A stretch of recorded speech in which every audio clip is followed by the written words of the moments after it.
All right, thank you so much for joining us with this nice August day for our Sheet Metal Basics CATIpult session. My name is Chris Dubuque. I am located out in our Hillsboro, Oregon office, which is a suburb of Portland, if you're not familiar with that part of the country. One of the application engineers with computer-aided technology. And I'll be taking us through some of these sheet metal basics today. So with that said, let's go ahead and talk about this. So again, this is really all about sheet metal basics. We try to cover a lot of different topics on our webcasts.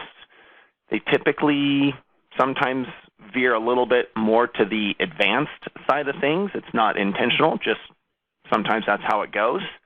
But based on the attendance, it looks like having a more kind of getting started type webcast is a good idea here. So we're going to take a look a little bit about some of the rules for sheet metal modeling inside of SOLIDWORKS. Of course, I'll go through an example of modeling, again, a simple part. This is very much the basics on how to get started again. I'll talk about sheet metal drawings. There's some things that work really well for our favor in sheet metal drawings, but there's also a couple of things that you want to watch out for. I've noticed these have come up quite frequently in talking with our customers. And I'll probably throw in just a couple of extra little sheet metal topics right towards the end, specifically how to handle a multi-body sheet metal part, as well as the tab and slot feature, primarily because I just helped a customer with that last week, and it was quite a considerable eye-opener, so I thought I would share that with everyone today if you haven't seen that yet. So, sheet metal parts. Well, in SOLIDWORKS, they're just a part. You don't really have to do anything other than start a new part file, but they do follow some pretty rigid rules. First and foremost, they have a constant wall thickness. Now, there are exceptions, very, very few exceptions to that constant wall thickness rule. For example, you can add countersunk holes or counterbored holes, and that difference in thickness, the software does allow that. Again, when you start talking about multi-bodied sheet metal parts, you know, there's a little bit of leeway there. But for the most part, one body, one wall thickness all throughout the model. The bends that we're going to be generating, they are typically constant. Again, think about everything that we're doing here, really simulating press brake type operations inside of SOLIDWORKS. Now, there are exceptions to that as well. The lofted bend command allows you to transition from larger radii to smaller radii, or go from a square to a round. Now, constant bend radius doesn't mean that everything has to be the same radius. We can have larger radii and smaller radii in a sheet metal part. But again, that one bend, as we'll see in an example here in just a couple of minutes, that one bend is, you know, primarily going to be constant radius. And the reason we do this is so we can flatten the part out. Again, there's some exceptions. The software doesn't allow us to create, you know, I'll say bends across bends or compound bends or something like that. There's a command inside of SOLIDWORKS to create sheet metal gussets, and you can apply those across a bend. I'm not going to show that live. That's more some of the advanced functionality. But they don't get represented in the flat pattern. Neither do the sheet metal form tools. Again, the software really only flattens accurately anything that would be simulated more or less on a press brake. Any type of forming operation, we don't typically see that. Now, with these rules, there's several things that we really need to think about, and I could talk, you know, for a very long time on just simply the bend allowances and the bend deductions of a sheet metal part. But because we're going to be taking our part, you know, in the manufacturing world and actually bending it through that bend region, that radius, there's going to be some stretching of the material, regardless of what the material is. We'll have some more significant stretching on the outside of the radius, some, you know, kind of compressive behavior on the inside, but we need to account for that. You know, there's many different ways to account for that. You know, either bend allowances or bend deductions. And you can see here, just grab some simple screenshots right out of the help here, where we can see our ideal part on the left and our dimensions there, where the kind of the overall outer dimensions, 2 units, we'll say inches here, and 3 inches. And then how are we accommodating that increase in material that we need to add to stretch the part around as we bend it in order to get hopefully a quite accurate representation of that flat pattern inside of SOLIDWORKS. And you can see some of the calculations that the software does. The LF represents the length of the flat. It's simply this value plus the bend allowance. Or if you're using a bend deduction methodology, you're using not necessarily the lengths of that kind of tangent or flat area up to the tangent of the arc, but more or less the outside dimensions, inside dimensions versus outside dimensions, if you want to think of them like that in a very, very rough sense. But you've got one value plus the other value minus the bend deduction calculates that flat pattern, and obviously those two can be set equal to one another, and you can start to work everything out. So this is extremely important information. This is what controls the calculation of the flat pattern inside of SOLIDWORKS. And there are many ways to do that. But again, it all comes down to this bend allowance and bend deduction. And just a few bullet points that I could think of is how do you find accurate information here? Because it's the accuracy of the software is only as good as the info we're providing it. That whole adage, garbage in, garbage out situation. One way, very simple experimentation. If you're going to be manufacturing sheet metal parts and you're maybe new to it, or whatever the case is, have a piece of sheet, a defined length, you know exactly what it is, measure it before, put in a basic 90-degree bend, measure it after, and see the differences. And that way you can extrapolate that information to calculate appropriate bend allowances for your models. And it really is very dependent on the material, the thickness of the material, the radius, the angle of the bend, the spring back, the type of machine you're using to bend the sheet metal component on, and the list goes, again, on and on and on and on. So absolutely experimentation, very, very common. Maybe if you're not actually going to be manufacturing the sheet metal part, you're just designing it in SOLIDWORKS, talk to the manufacturer. They'll have some hopefully really good information on what you need to use in order to have accurate parts on, again, their machinery coming out of the factory or coming out of the manufacturing environment.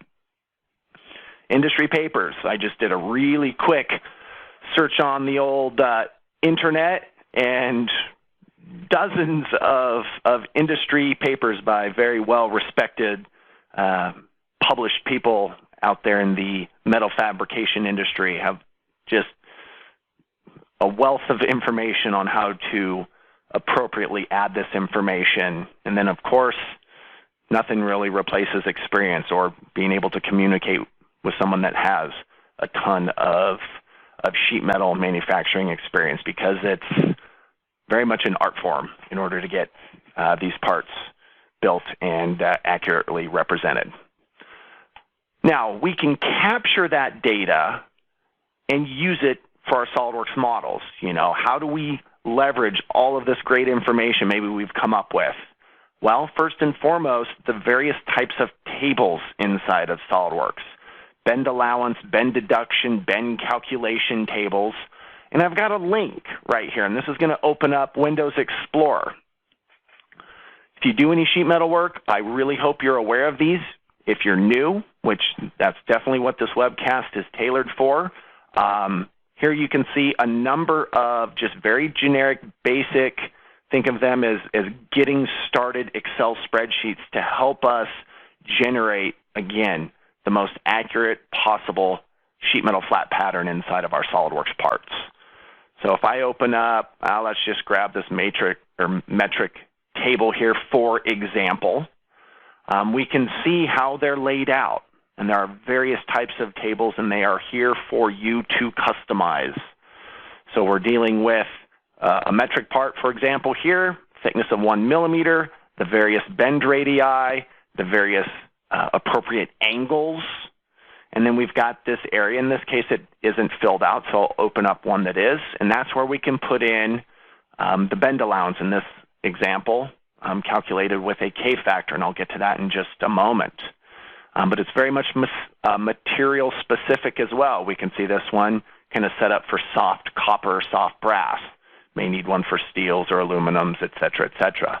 But you can see the basic format. We've got radius, angle, thickness information, and then another grouping of cells where you can just start populating all of this data, and then again leverage it when we generate a sheet metal part. If we just dive into one of these bend allowance folders, I'll just arbitrarily select table number 1. Again, here we can see one that's for inch parts, but it does have some information filled out. This was all extracted from the machinery handbook, which a lot of that was experimental data. But we can see soft copper, soft brass, but these are really only valid for 90-degree bends. You can see right there in this comment for line 4. But for all these different thicknesses and all these different radii, there's this matrix, of appropriate bend allowance information to place in there. So we could talk, again, all day about just this one topic, but I'll quickly run out of time. So I want to mention that these are there. Leverage them. Put that necessary information in there, and you're going to get very representative flat pattern parts in SOLIDWORKS. Another example, I've totally forgot about these over years and years and years, are the bend calculation tables. Again, it uses some formulas you can see there in the screenshot based on the angular range 0 to 90, 90 to 165, 165 to 180 for like a full hem or something like that. But there can be some very sophisticated calculations that are going on in the background to calculate those appropriate bend allowances for different thicknesses, different radii, different angles, to help you get, again, that accurate model. And then last but not least, the K factor. That K factor is the ratio from the overall thickness, or to that kind of neutral line right there where there's really no stretching or compression deformation. So it's just a ratio between that region right there and the actual part thickness. This is a pretty common number for SOLIDWORKS users familiar with it because it's the default out of the box, a K factor of 0.5, and you can see where that K factor value is then tied into that equation for the bend allowance equals pi times the sum of radius times the K factor, et cetera, et cetera. Doesn't always work for everything. It gets you, quote unquote, in the ballpark, but depending again on model thickness, angle, bend radius, is it a softer material? Is it a harder material? That range can change quite significantly. And if you dig in and look at any of the bend tables, at least the ones that are filled out with some of that machinery's handbook data that does have K factors in there, you'll see it's all over the place. Varies quite a bit. So again, that default of 0.5 that you see when you build a sheet metal part inside of SOLIDWORKS, it may not, it probably won't work for everything. Don't expect to get an absolutely dialed flat pattern if you're just using that kind of one-size-fits-all. It's simply something to get us in the ballpark, to get us going.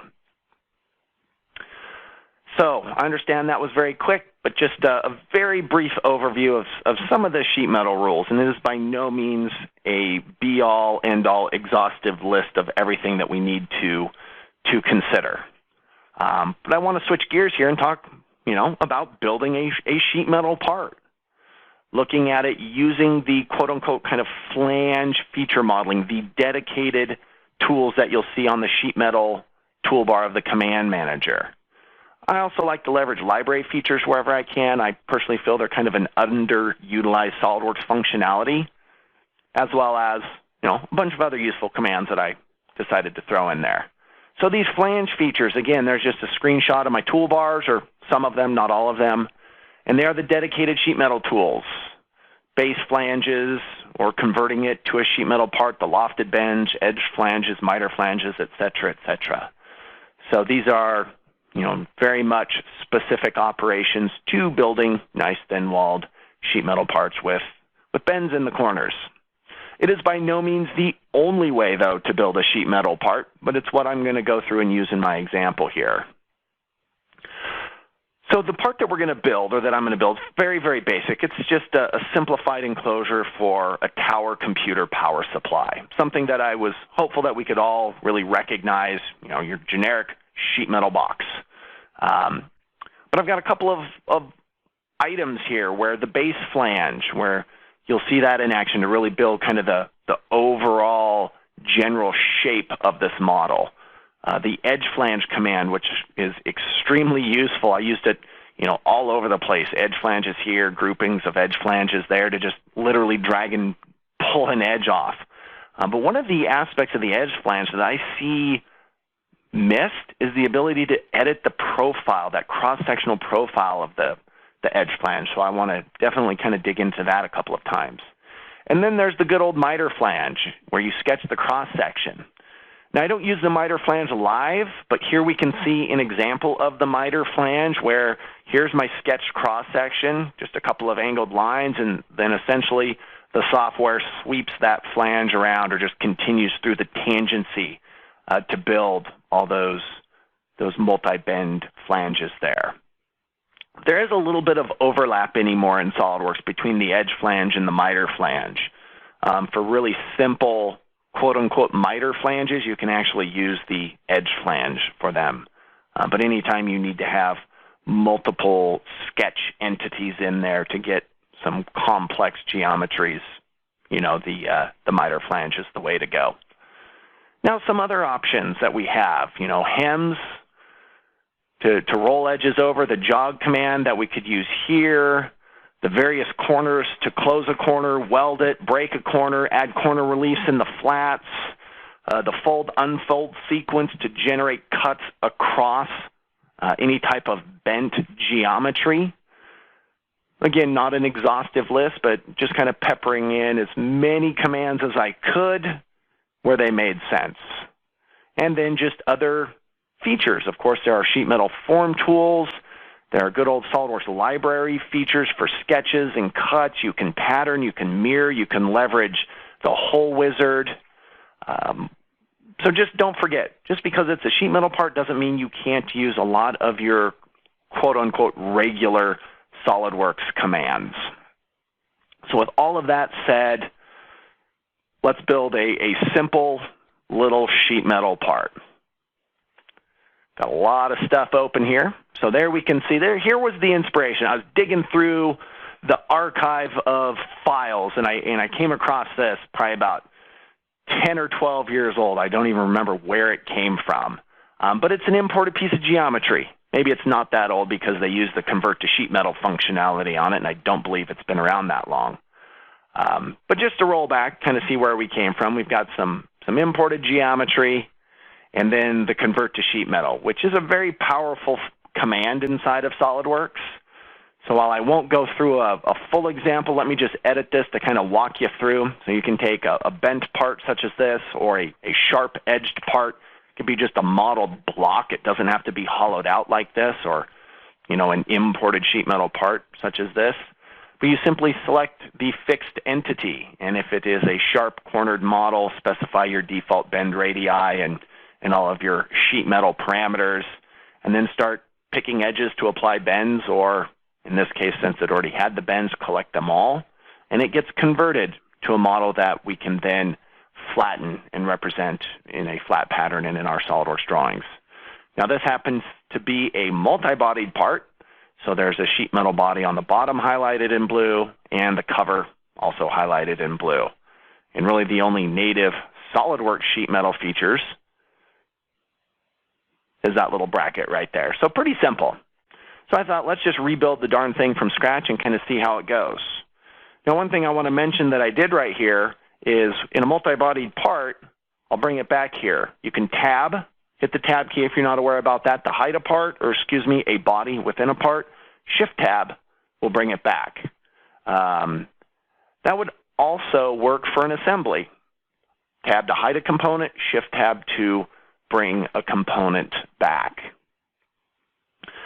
So let's go ahead and build this simple little part. First and foremost, we'll start with a good old SOLIDWORKS part template. In my example here, it's a millimeter part, so I have a template in millimeters, and nothing too fancy. We'll just put a sketch on the top plane.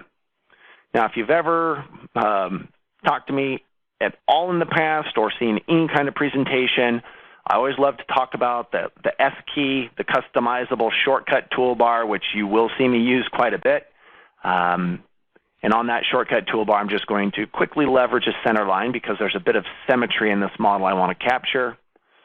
And again, leveraging that shortcut toolbar to turn on dynamic mirror entities.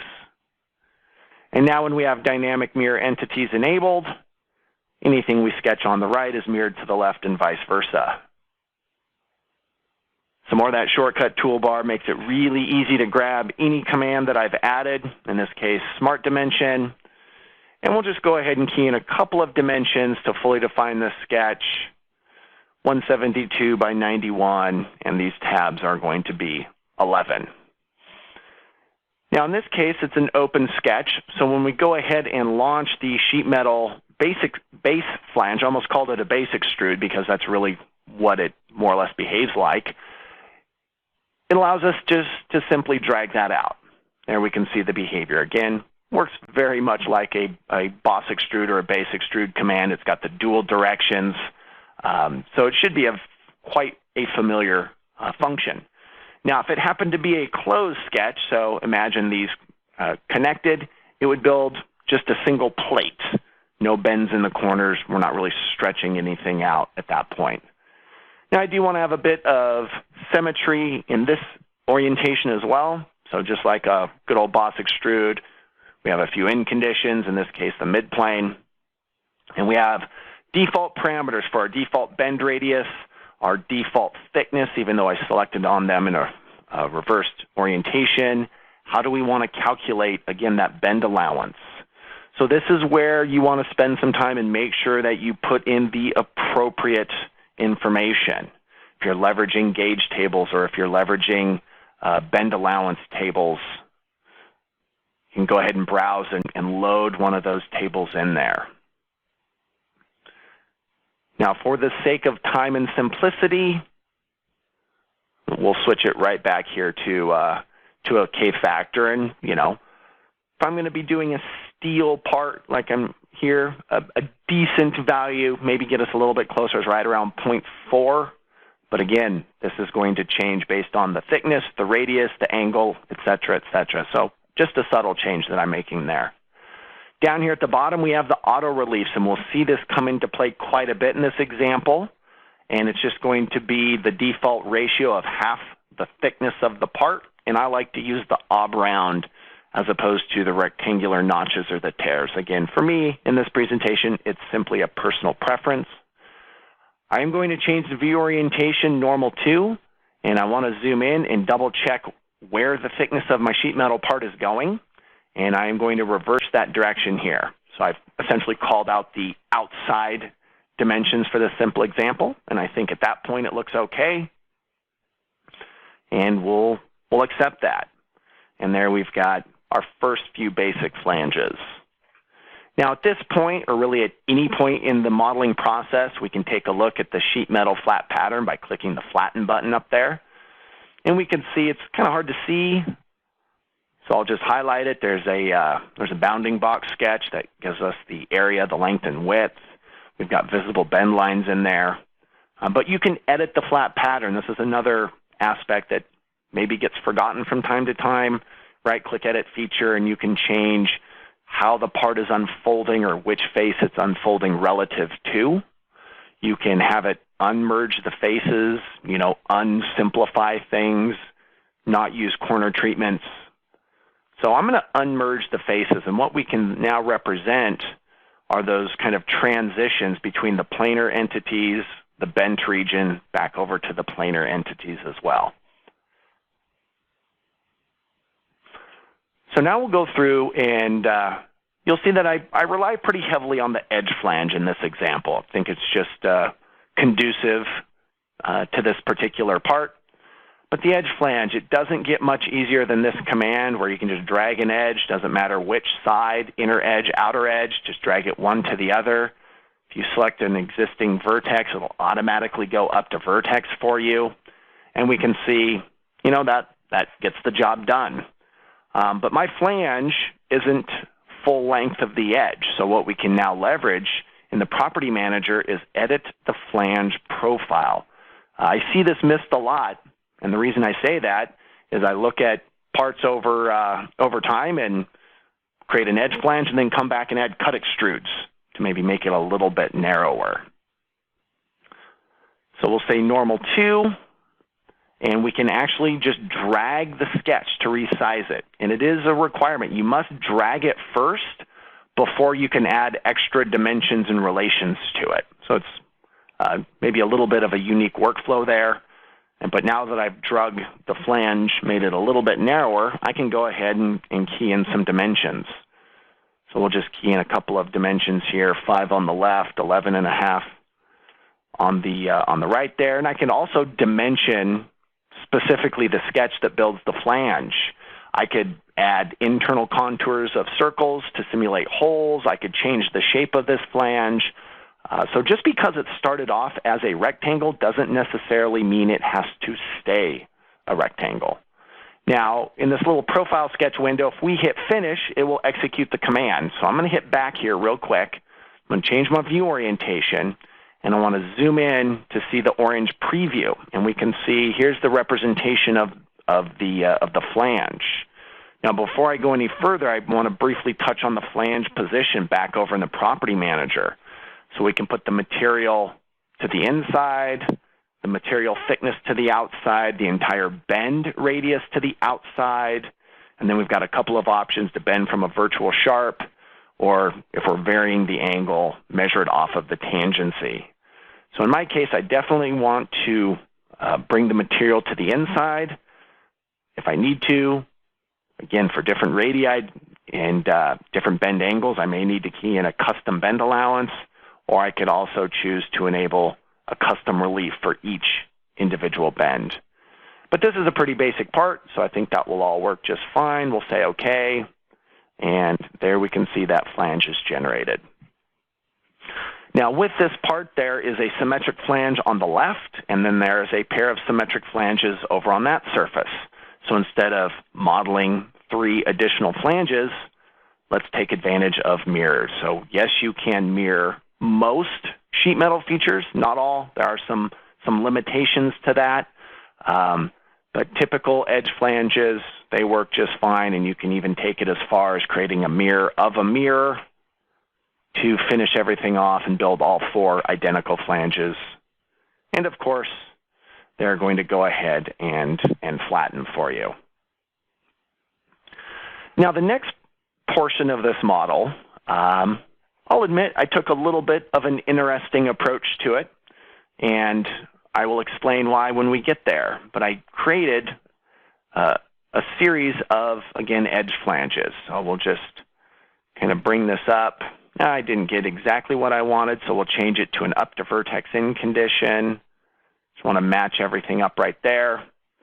And again, we're going to leverage some of these nice options that we have. In this example, we're going to flip it over to material outside. And you'll see just, again, the wall thickness just increased there, just shifted the wall thickness or the material thickness to the outside of that selected edge.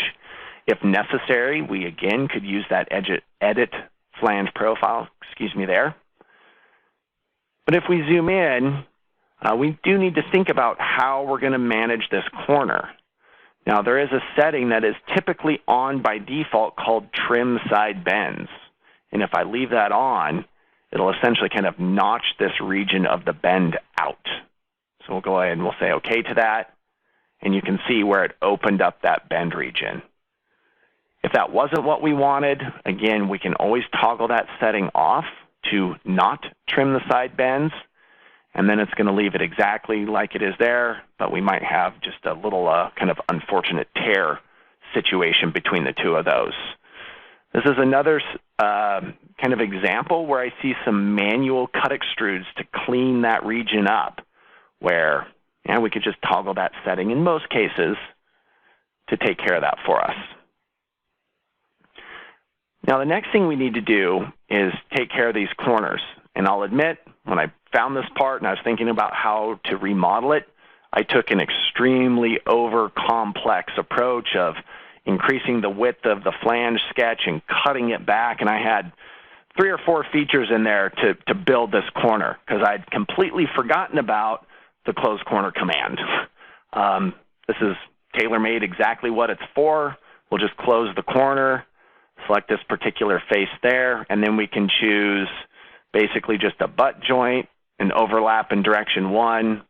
Sorry, the preview might make that a little bit hard to see. An overlap in direction 2, as well as a nice offset, which in this case I want a 1/10 of a millimeter offset. You do have to watch it though, is it will modify all coplanar faces, which in this part there's a coplanar face up above, so just keep an eye on that. And you may want to, again, open that bend region so that will maintain this kind of open area right there with an open bend region. So there we can see a nice closed corner on the left, and we will quickly repeat that process on the right.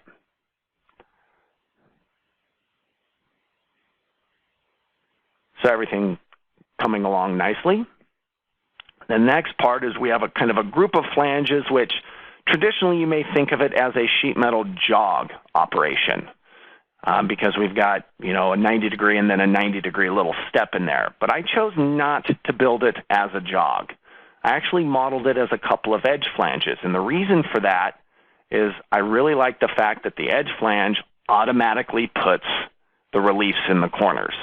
And I'll show you an example of maybe a more manual approach if you prefer to use a sheet metal jog command. So this does require me to, again, edit that flange profile, drag those around. Need to drag the segments themselves, not the actual vertices like I tried to do there. And I need to add in some symmetry. So we'll just draw in a vertical construction line and add in a symmetric relation. Now this one you don't see used that frequently manually like this, but what I've done is I've held down the Control key and selected 2 vertices and a construction line, and then I can add in a symmetric relation. Behind the scenes, this is what SOLIDWORKS does constantly whenever you do any type of mirror operation. So now we've got some nice symmetry built in after the fact, and we can add in a few dimensions. So the width of this is going to be 148, and the width of this, it's not much, 2 millimeters. So it's a very short little flange, and we'll say OK to that. And now off of that little step, we can build an additional edge flange. Again, several different ways that you could create this piece of geometry, but I like the flexibility of the edge flange simply because it'll automatically put those corner reliefs. And now that I zoom in, I realize I've made a mistake. So this is another reason I really like the edge flange. This bend needs to be brought down the material thickness. So we can easily edit the existing edge flange, adjust it down to material inside. There you can see it graphically shift down. Everything rebuilds. And since I've got a nice dimension in there, we can just simply adjust this to whatever that offset needs to be. Works out pretty well in this case. And again, because we've got so much symmetry in this part, we can mirror everything. So we'll mirror this kind of final group of flanges here from the edge flange to the couple of closed corners, even the new edge flanges there, and we'll just mirror it from one side to the other. And then to really finish off the bulk of this model, we need to break these sharp internal corners. So you could use regular fillets or chamfers if you wanted to, but there is a dedicated corner break tool, corner trim, where we can specify, again, a chamfer or a break, specify the size. It's a little bit basic because it's going to be, in the sake of a chamfer, 5 millimeters equal on either side. But what's kind of neat about this is you can just select faces, and the software will automatically break any appropriate edge for you. So it makes it very, very easy to select. And we'll just drop this part up on the desktop. Again, at any time, even though a lot of this or a majority of this part was mirrored, we can go ahead and calculate that flat pattern. So I'm going to open up just an alternative model here real quick to show a different way to build this region. So geometrically, very much as identical as I can make them. But how I got there is quite a bit different. So we'll roll back here. So the same type of edge flange sequence to closed corner 1 to closed corner 2. But then I used a sheet metal tab, which if I edit the sketch, you can see is just a regular rectangular sketch, in this case, 148 by 15. And the sheet metal tab command is part of the base flange. Again, just adds that area into the model. Now, in order to effectively create a jog in the correct location, I needed to manually create my corner release. So very simple sketches with the appropriate dimensions and relations of the geometry that I want to just cut through the part. So an extra step, and then I could go ahead and add the jog. So the jog does require you to create a bend line, or where that jog is going to exist within the model. And I created it just simply collinear with the existing model edge. Of course, you can put dimensions to position that anywhere you need to, and then we simply set the jog up. And there's a couple of options within the jog, whether or not you're using the default radius, specifying the fixed face, which I selected down here at the bottom, jog in versus jog out. You can see that preview, a little bit difficult to see there, but flip it around there. And then, the dimensional value, inside, outside, whether or not it's projected length or the previous length and then bent up. So again, many, many different options. And it does work well. You just have to remember that you may have to add in some manual corner release. If you don't, your jog bend's going to come all the way out to the edge and may look a little bit undesirable. But then I ran into a bit of an issue because you cannot mirror sheet metal jogs inside of SOLIDWORKS. It doesn't allow you to do that. Now, in order to get around that, I had to cut the part in half. So again, nothing too tricky there, but just a sketch right down the center line of the part where I've been doing all the mirroring that you saw in the example in another window, and simply cut the part in half. From then, we have the break corners, a little bit smaller, so let's make them bigger so we can actually see them. I think 50 might be a little bit too large for my part, so let's add that decimal point in there, and then we do a mirror. So this is one of those kind of get-out-of-jail type operations where I had to cut the part in half and then use a common face on the model and mirror the entire sheet metal body. So sometimes it is the quickest way to get from point A to point B, or that means to an end, instead of trying to figure out more clever ways. Especially with sheet metal, mirroring bodies may work much, much better than trying to mirror individual features and flanges and bends and things like that. But in the end, it definitely gets us there. A couple of different steps. But as we all know, if you've used SOLIDWORKS for a while, there's many, many ways to build a part, again, to get from point A to point B. Every single one of us in attendance could model a simple part, and we'd all probably do it just a little bit differently from one another. So there's our model. It's looking fairly nice.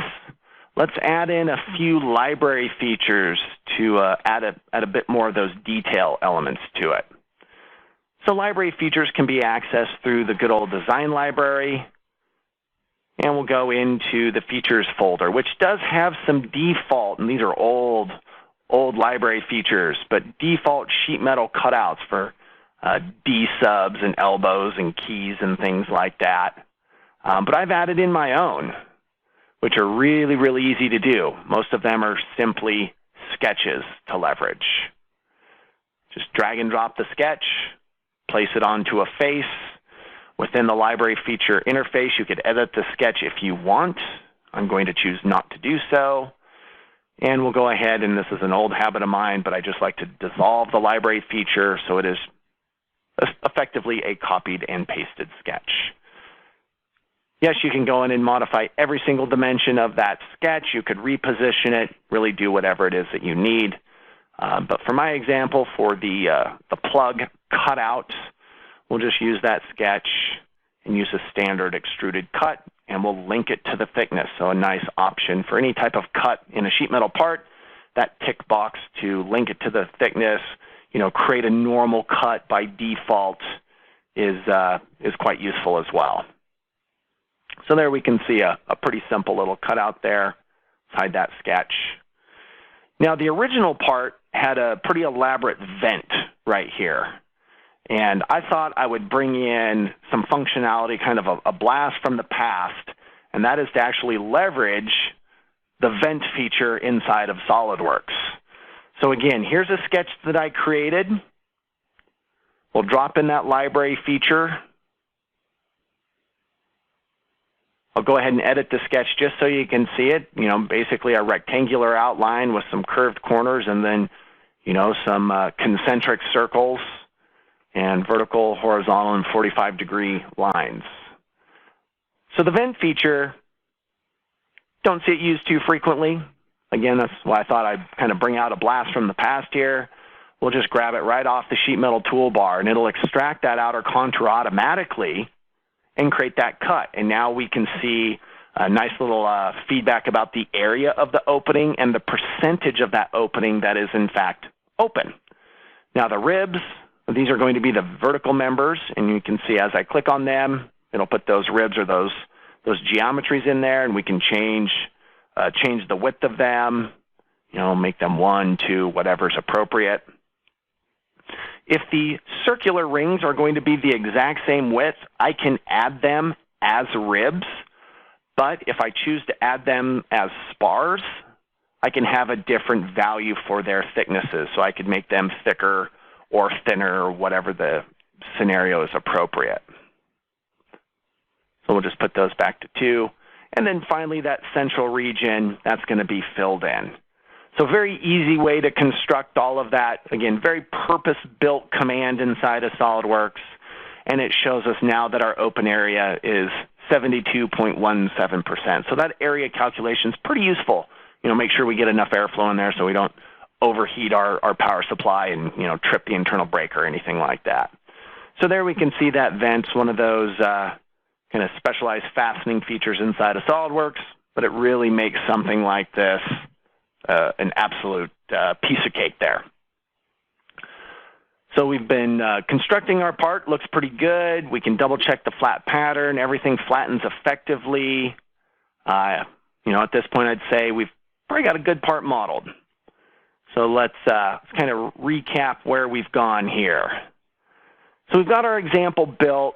Again, we leveraged those kind of flange techniques, some library features, some basic cuts, things like that.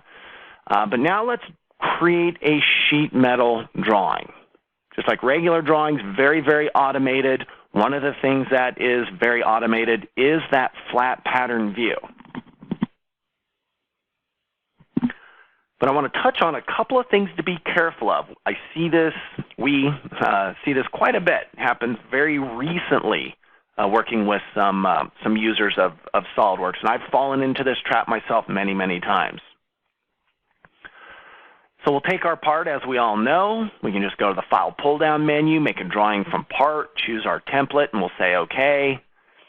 And SOLIDWORKS will extract all the views, and because it's a sheet metal part, the flat pattern automatically place them all in the view palette for us, and we can simply drag and drop them out there.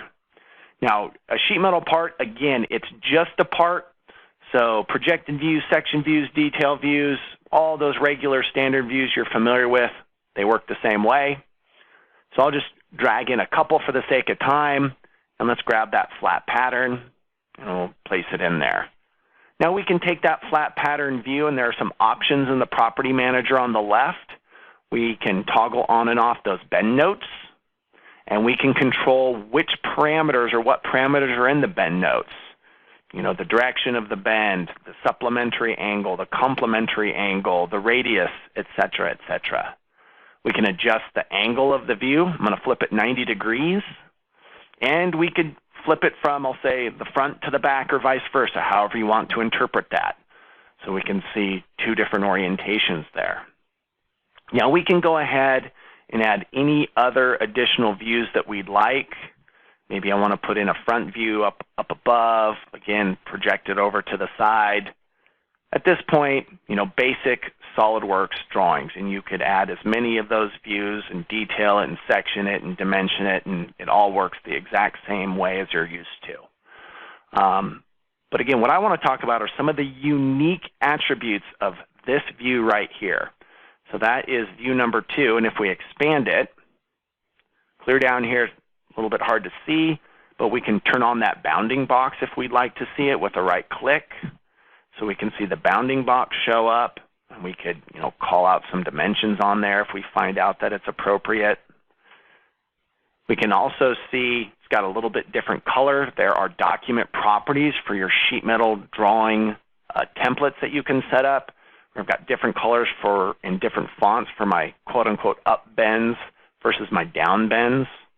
You can see this is a little bit messy because I've got such a narrow region where I've got all this text laying upon one another. So it may be a bit more appropriate to represent my bend information in a bend table as opposed to larger notes on the drawing itself. Now, even though I just added those drawing views, we're going to delete them.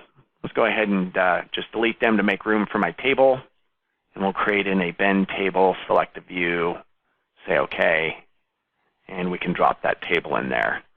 So now all of that text, they're just replaced with alpha, or if you prefer numeric tags, we can change them there in the Property Manager on the left, and we can see the directions, the angles, etc., etc. So they're just standard SOLIDWORKS notes. You can move them around. You could add leaders to them if you'd like. You know, again, to make this information as easy to interpret as possible. And maybe we'll just move that arrow over there and clean things up a little bit. So again, your SOLIDWORKS sheet metal drawings, they're just regular sheet metal drawings, except this view right there. So when SOLIDWORKS calculates the flat pattern for a drawing, it creates a derived configuration. In the upper left-hand corner of this drawing view, Property Manager, you can see reference configuration. It is default SM-flat-pattern. You don't ever want to edit this, and I'll show a couple of examples of why. So what can happen, and I see this quite a bit, is if you open your model from the flat pattern view, it opens up in the flat, but it is actually the activated default sheet metal flat pattern derived configuration. What typically happens is you open it up, you have no idea that that configuration or derived configuration was built. All you know is you want it in the bent state. So you deselect flatten, and it'll bend it up. Now you realize, you know, I need some new features in here. So maybe we're going to drop a hem on here just because we can. So we'll hem this edge. There we go. We'll flip it to the other side and make some parameter changes to a closed hem and a little bit narrower. We'll say 7 millimeters. And you can control kind of the tangent material length outside, inside. You can see some toggles right there on how it's measuring the length of that hem. But effectively, we're making changes. That's what I want to point out here. We are making changes to a specific configuration, the default sheet metal flat pattern. But what inadvertently happens is we then switch back over to our SOLIDWORKS drawing, and our flat pattern is no longer flat. and our annotations have become dangling and disconnected. Our dimensions may be inaccurate now because, again, we're changing, we're essentially unsuppressing that flat feature within that default sheet metal flat pattern derived configuration. So you want to be very, very careful about opening the model up from that air quotes flat pattern view. You always want to be really careful about staying out of this default sheet metal flat pattern configuration. So I'll go ahead and I'll double click the standard default. Where'd my hem go?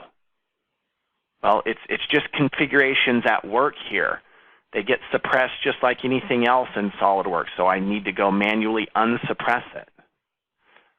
You also want to make sure that when this default sheet metal flat pattern derived configuration is active, I'll double click it. Notice it's not flat.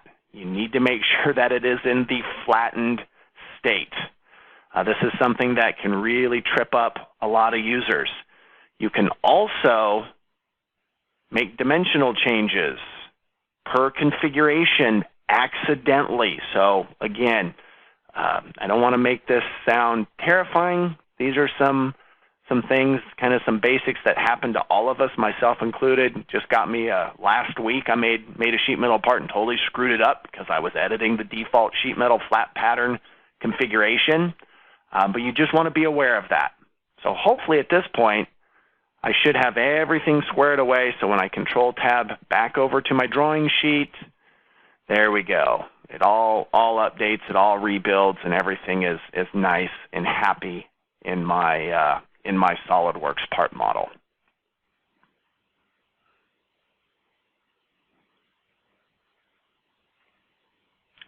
All right, we are looking good here. So again, for the most part, your sheet metal drawings are exactly like your SOLIDWORKS drawings. You can create that flat pattern. Again, exercise a little bit of caution with that derived configuration. Your standard views work the same. You can add in notes and tables and really customize it to work out exactly how you need it to work out. So in the last couple of minutes that we have together, now almost this afternoon out here on the West Coast, I want to touch on just a few kind of extras, specifically a multi-body sheet metal part, and how do we deal with the drawing of a multi-body sheet metal part, because it does work a little bit differently. And then, because I think it's a very cool newer feature, it was introduced in 2018, the tab and slot. And that'll wrap us up for today's content. So as we jump back over to the part, in order to really complete things, this needs a lid. So let's build it. Insert a sketch. I'll say normal 2. And let's go ahead and put in a rectangle real quick. And we'll just kind of drag and drop to clean that up. And maybe we'll add some relationships there. And we've got a nice closed sketch. If we go to sheet metal and base flange, I can realize, oops, I made another mistake. A closed sketch. I mentioned this a while ago that if you close a sketch, it basically creates a plate. That was not my intention here. So let's take that sketch line right there and simply convert it to construction geometry. And now we can base flange this right back to the final vertex. Take a look at the front view. Make sure our material is to the inside, and I am not going to override default parameters, but it is an option. I mentioned there's that exception of a constant wall thickness in a part. Well, if you override a multi-bodied sheet metal part, each body can have its own wall thickness, its own default radius, as well as its own default bend allowance parameters. We'll say OK, and that builds our cover. And it is automatically a multi-bodied part. SOLIDWORKS consolidates them in a cut list, very similar to a sheet metal part automatically. And I realize based on the previews that I have made yet another mistake. Let's evaluate that mistake by going to the Evaluate tab. Using interference detection, you can do that now in SOLIDWORKS 2019. We calculate, and I've got interference. Looks like I did not, now that I think about it, I did not accommodate the wall thickness when I built my sheet metal part right here, or I built the cap on it, excuse me. So let's go clean that mess up. Let's edit the sketch. And as we say normal 2, let's turn on some sketch relations here real quick. That collinear that I added really kind of messed me up. So let's delete that. And what I need is I really need a dimension in there. Now we could create a dimension right to that model edge right there, but what should that value be? Well, for my part right here, I think the wall thickness is 1 millimeter. So of course we could type in 1, but what if the design changes and we can't effectively get 1 millimeter thick sheet metal, or maybe that wasn't a good structural value to specify to begin with, or we've got a smoking deal on 1.25 millimeter sheet metal, or that's what we have in the warehouse, or whatever the case is. So what you can do, instead of typing in just a value, if you hit the equal symbol, this allows us to generate an equation inside of a dimension modification box. And any sheet metal part will have an automatically created global variable called the thickness. So very easy to link, in this case I'll call it an offset dimension, to my sheet metal material thickness. So if that makes any change, well, it's going to automatically update for me. So now when we exit the sketch and rebuild, things are working a little bit better. I definitely have some issues to deal with there, but for the sake of time, I won't create the cuts or anything like that. But I do know that, yeah, I definitely have some little bit more interference there to fix in the real world part. But that's all there is to it. That is a multi-body sheet metal part. Few things that are a little bit different though.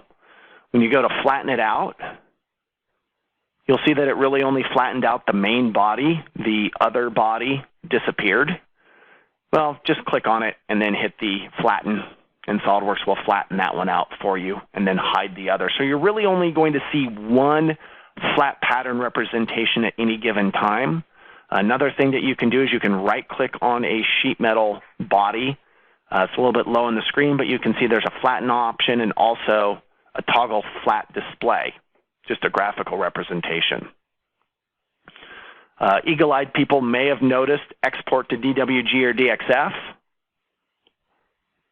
You can go ahead and automatically grab that border, whether it's a sheet metal, faces, edges, loops, vertices, et cetera. I'll just grab the geometry and the bend lines right there, and it'll auto-generate a DXF. You can clean the DXF up here. No need to create a drawing at this point. Won't go into any more detail about this. Again, just mention that it is an option. Simply right-click any sheet metal part, export to DXF or DWG. So we'll go ahead and we'll save that here. And now I'll make a brand new drawing of this part. We'll say no to open up the existing. We'll make a drawing and say OK. And when SOLIDWORKS generates the view palette, notice what does not show up. The default flat pattern view. It's not there. So you're only going to see that for a single body part, not a multi-bodied part. So how do we get our flat pattern view in our SOLIDWORKS drawings? Well, I'll grab the top view and I'll drag and drop it. And I'm going to leverage an option in the upper region of the property manager when I have this view selected named Select Bodies. Now, this is not unique to a multi-body sheet metal part. This is something you can do with any SOLIDWORKS multi-bodied part. And you get to choose which body you're creating a view of. Let's start with the bottom main body, and we'll say OK. And now SOLIDWORKS will automatically calculate the flat pattern view, and we can hit that tick box in the property manager, and there we can see just like that single body model from a few minutes ago. Refresh the view palette. Let's grab the top view a second time, and I'll kind of walk through that to grab a flat pattern of the top body. Again, I'm selecting that view, select the body, click on the top body, we'll say OK, and there's the flat pattern. And we can go ahead and calculate that, and let's rotate it around as well, 90 degrees. So that's really what you need to be aware of. Because it's a multi-bodied part, make sure you reference the appropriate body That way you can represent everything that you need in your multi-bodied sheet metal part. I better not call it Part 1 drawing or I'll override it. So now I can distinguish the two separate drawing files. And last but not least, as we wrap up here, is the tab and slot command. So we'll go ahead and let's open that up real quick. So the tab and slot, again, it is a dedicated feature that was introduced in 2018 to create tab and slot conditions. Even though it is part of the default sheet metal tools, it is not a sheet metal only tool. What you see on the screen is a multi-bodied part, but it's just a multi-bodied part. There's no sheet metal features in it. So this command supports multi-bodied parts, it supports single-bodied parts, as well as in-context functionality within an assembly. So it's a very, very flexible command. The way that it works is we select an edge.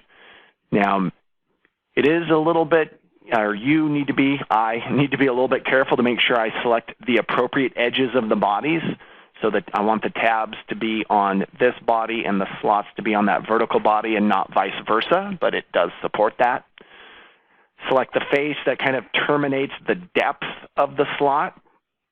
And this window right here is a planar face, an orientation plane for the tabs themselves. So I'm going to right-click and use Select Other to make sure that I select. It's kind of hard to see there, but that's the end of that more horizontal body right there.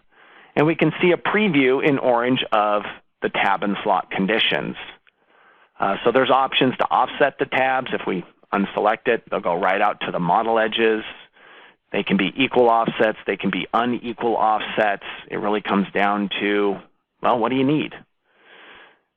The spacing, there we can increase or decrease them. You can control the actual value of space between them. These are pretty wide tabs, so let's make them a little bit narrower. We'll just bring it down to 10. We do have options to control the thickness. So in this case, 4 millimeters is the overall thickness of my part, but it can be less. So we can see as I rotate them around, that's basically half the thickness of the model, and then it'll build a slot around that. So, you know, for woodworking applications, you can get some nice little kind of tongue and groove or rabbeted or dado joints built in there. You can also control the depth, whether it's basically through all or blind, to build little notches in there. And one of the nice things that SOLIDWORKS added for the 2019 release is if you have a blind tab and it doesn't go all the way through the part, you can see right here by default it's going to cut a through all slot. So I'll show the difference of this here real quick. If I toggle this on and we'll say OK, you can see my tabs and my slots and has a nice little gap right around there. And if I tab to hide the body with the tabs, you can see the result of that on the opposite side of the model. Shift tab again will bring that body back. There are two separate features in the tree. In order to edit the tab and slot combination feature, you do need to select the tab feature and choose Edit. And now if we come down here and we deselect the no through cut, and I'm going to change the heights to 4 millimeters, so it's overall thickness as well as up to surface to go through all, you can see a bit more of a traditional tab and slot condition. Options for the equal offset or unequal offset, you know, the horizontal edges versus the vertical edges, as well as 4 different options to control the corners, as well as different options to put either tabs or chamfers on the features themselves. So pretty flexible little operation right there. Makes it much easier than modeling them manually, which is why I wanted to talk about it, because I helped somebody with it last week who had dozens and dozens of tab and slot conditions in their part, and they were all created with manual boss extrudes and manual cut extrudes. So I find it as a very useful command in a lot of different avenues.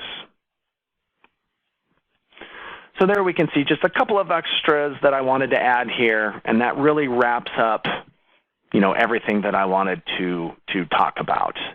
But that is by no means everything. You know, there's a lot that I didn't cover. What I like to call the old school insert bends, or the really, really old way of doing it, or converting to sheet metal, loft bends, sweep bends, forming tools, in context top-down assembly modeling sheet metal, and I'm sure, as it says there, the list continues. So this is by no means the be-all, end-all. We're just scratching the surface of what one could do with SOLIDWORKS sheet metal. So as we wrap things up, I do want to mention some of the webinars we have through the end of August and September.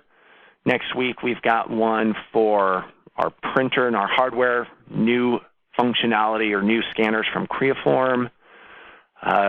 Early September, talking about some shortcuts in assemblies with different mates and where we can use them and get some advantages there.